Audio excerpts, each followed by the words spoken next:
We all have that one boundary, that one thin layer of fabric or wood that stands between us and the rest of the world. For some, it's a tent zipper.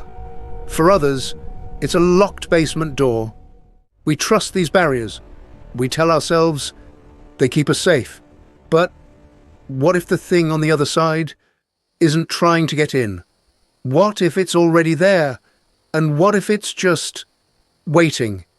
The stories I'm sharing with you today aren't just urban legends. They are the documented experiences of people who went into the American wilderness looking for peace, but found something that has stayed with them long after they returned to the safety of the city. Yes. Before we begin, if you're listening to this alone right now, do me a favor, check your logs, look behind you, and hit subscribe. Because once we start this journey, there is no turning back. My girlfriend and I had been planning this trip for months. 4 days on the Northville Placid Trail in the Adirondacks, 50 miles of pure, unadulterated backcountry. No cell service, no cabins, no other human beings. If you timed it right, that was the point. We wanted to disappear for a while, to get away from the glowing screens, the constant noise of the city, and the weight of everyone else's expectations. We started on a Thursday morning in late September. The air was crisp, the kind of cold that bites at your lungs but feels strangely clean. The leaves were just beginning to turn, vibrant oranges and dying reds bleeding into the deep forest green. The first 2 days were exactly what we wanted. Clear skies, cold mornings, and a total, heavy silence except for the rhythmic crunch of our own footsteps. On the second night, we set up camp by a creek. It was a flat spot, well hidden by a thick canopy of hemlocks. We were far enough from the main trail that you wouldn't see our tent unless you were specifically looking for us. We cooked a simple dinner, watched the fire die down into glowing orange embers, and crawled into the tent around 9. I fell asleep fast, the kind of deep, heavy sleep you only get when your body is genuinely exhausted, when the air is cold enough that your sleeping bag feels like the only safe place left in the world. I woke up at 2:13 a.m. Exactly. Not slowly. Not drifting out of a dream. I woke up all at once, and like someone had reached into my head and flipped a switch. My eyes were wide open, staring at the dark nylon ceiling. I was listening before I even understood why. Footsteps outside the tent, slow, deliberate, crunching on dry leaves. My mind tried to tell me it was a bear, or maybe a stray deer, but animals don't walk in steady, measured intervals. Animals don't pause to shift their weight like a human does, and animals, they don't circle, because that's what it was doing, circling the tent, one full loop, then another. I felt my heart hammering against my ribs, so loud I was sure it would wake the entire forest. I reached over, put my hand firmly over my girlfriend's mouth, and shook her awake. Her eyes snapped open, reflecting the tiny bit of moonlight filtering through the trees. I held a finger to my lips and pointed at the tent wall. The footsteps stopped, right outside, maybe 3 feet from where our heads lay. I could hear breathing. It wasn't the heavy huffing of a predator. It was calm, patient, someone standing perfectly still, breathing slowly through their nose. Then, a sound that still makes my skin go cold when I'm alone. A finger running along the outside of the tent, slowly, from the base of the fabric, all the way up to the top, tracing the seam of the rainfly, like someone testing the material, feeling how thin the barrier really was. My girlfriend grabbed my arm so hard her nails broke my skin. We didn't move. We didn't even breathe. The finger stopped at the very peak of the tent, silence for what felt like an eternity. Then, The footsteps started again. One more slow circle, and then they moved away.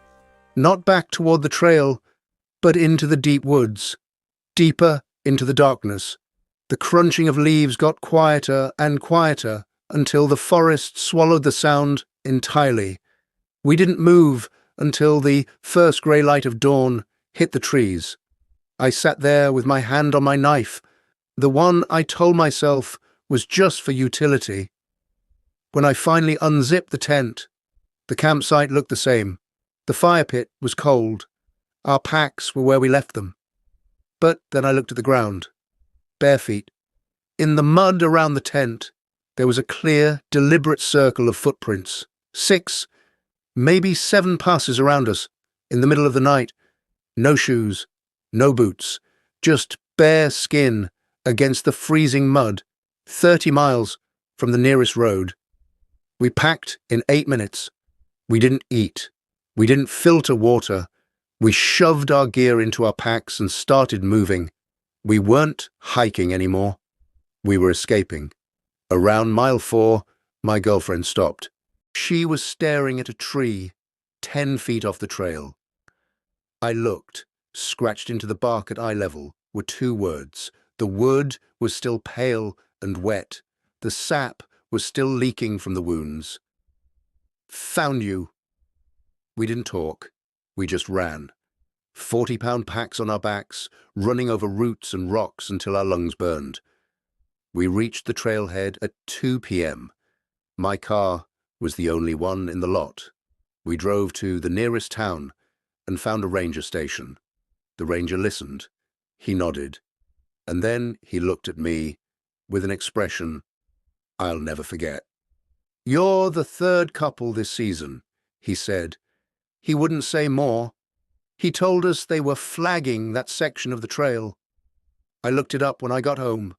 Forum posts going back years, people describing footsteps, things scratched into trees, crude shelters found deep in the brush. We don't go backcountry anymore, we do state parks. The ones where being alone in the dark is a choice, not a condition. I've always been a solo camper. I know how people react when I tell them that. They think it's the setup for a horror movie. But for me, it was the only way to truly hear myself think. Last October, I booked 3 nights at a campground in the Ozarks. It was a Monday. The place was nearly deserted. Just me and 4 other camps spread out across 30 sites. I chose Site 16. It had a clear view of the lake. But Site 14, the one right next to me, had a tent. A small green 2-person tent. There was no car, no gear, no stove. Just that tent, zipped tight. I didn't think much of it the first night. I figured maybe someone hiked in. I built my fire and read until the flames turned to white ash. But the next morning, the tent was exactly the same, still zipped shut. No smoke, no one coming out. That night, I couldn't stop looking at it. It was 30 feet away, lit by the very edge of my firelight. I sat there for 2 hours, staring at the green fabric. No shadow moved inside, no flashlight clicked on. It was like a tomb. The second morning, I saw the chair, a folding camp chair, faded green. It was positioned directly in front of the tent at Site 14, and it was facing my site. It hadn't been there the night before. Someone had come out in the middle of the night, set up that chair, and sat there. I walked over. There was dew on the seat of the chair, meaning it had been out there for hours. I called out, "Hello." Silence. I walked to the ranger station. The man on duty checked his computer. His face went flat. "Site 14 hasn't been booked in 3 weeks," he said. "It's closed for maintenance." 2 rangers went back with me. They approached the tent and unzipped the door. Empty. No sleeping bag. No clothes. Just the bare tent floor. And, right in the center, an old flip phone. The ranger opened it. The screen showed a photo. The photo was of my campsite. It was taken at night, close enough to see the book I was reading. It was taken from the direction of Site 14. While I was sitting there, someone was sitting in that chair, in the dark, taking photos of me. Around 1 a.m. that night, I heard a car. It was moving slow, with no headlights. It stopped at Site 14. The engine idled for 30 seconds. Then it drove away. In the morning, the tent and the chair were gone, like nothing had ever been there. The rangers told me they hadn't touched it. It was supposed to be a guys' weekend in the Smokies. Me, Jake, Dean, and Marco. We found a secluded retreat with 4.8 stars. Everything was fine until the basement. Jake found a door in the hallway, secured with a heavy-duty brass padlock. The wood around it was covered in deep gouges. It looked like someone had tried to pry it open from the inside. At 1 a.m., I heard the first thump. Thud. It came from directly beneath our feet. 20 minutes later, thud, thud. We stood in the hallway, staring at that locked door. Marco put his ear against the wood. "There's something moving down there," he whispered. Jake went outside with a flashlight. He found a small basement window, hidden by bushes. The glass was propped open about 2 inches. Jake shined his light inside. The beam hit a concrete floor, and then, in the far corner, a shape under gray blankets. It was sitting on a cot, and as the light hit it, the shape shifted. "We're leaving," Jake said. At 3:47 a.m., the host called back. His voice was calm. Too calm. "Probably just the pipes," he said. "Old cabins knock sometimes." We didn't go back. A week later, the listing was gone. I checked the recent reviews before it disappeared. One couple mentioned hearing footsteps in the attic. Another man said his door was unlocked in the morning. Some places are remote for a reason, and some hosts, they aren't looking for guests. They're looking for witnesses.